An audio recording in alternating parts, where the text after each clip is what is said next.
Récupération de KMB, ça va peut-être profiter aux Congolais. L'ouverture du score, le premier coup de griffe, le premier coup de Fimbu Chicotte.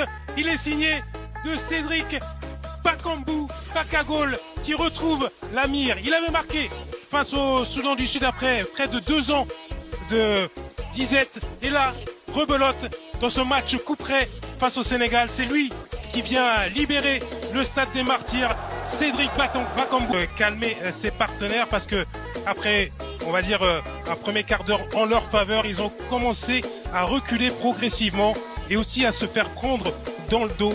Et cette fois-ci, c'est Cédric Bakambu, après cette récupération haute d'Edo Kayembe, qui est venu mystifier Edouard Mendy pour ouvrir la marque. Alors qu'il était censé y avoir une jauge autour de 55 000 personnes parce que ce stade a déjà été au cœur de tumulte. La CAF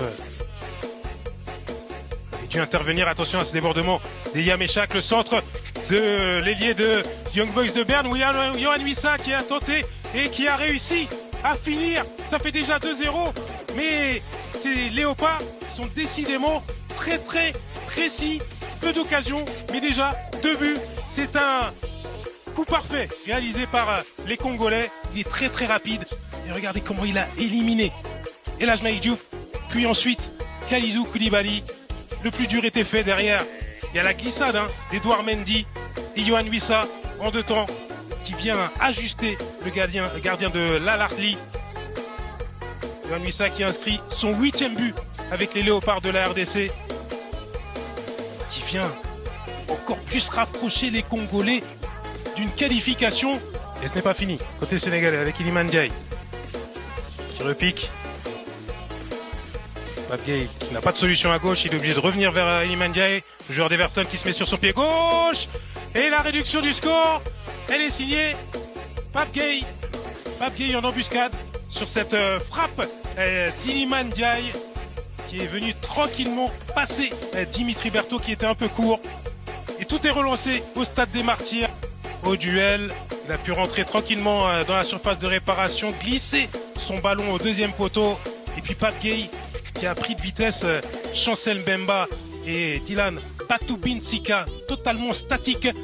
Pape Gueye, le milieu de Villarreal, qui est venu finir à Koulibaly. Extérieur du pied vers Sadio Mané, la déviation qui va peut-être profiter à Nicolas Jackson. Et oui, l'égalisation de l'attaquant du Bayern Munich, le petit extérieur de Kalidou Koulibaly qui a surpris la charnière centrale des Léopards. Et tout le banc des Lions de la Teranga qui est soulagé par cette égalisation de Nicolas Jackson. Ça va lui faire du bien, lui, leurs adversaires. Et regardez ce ballon de Kalidou Koulibaly qui a été dévié par Aaron Wan-Bissaka. Une déviation qui profite à l'ancien de Chelsea en première intention, qui se jette, qui vient tacler le ballon et surprendre Dimitri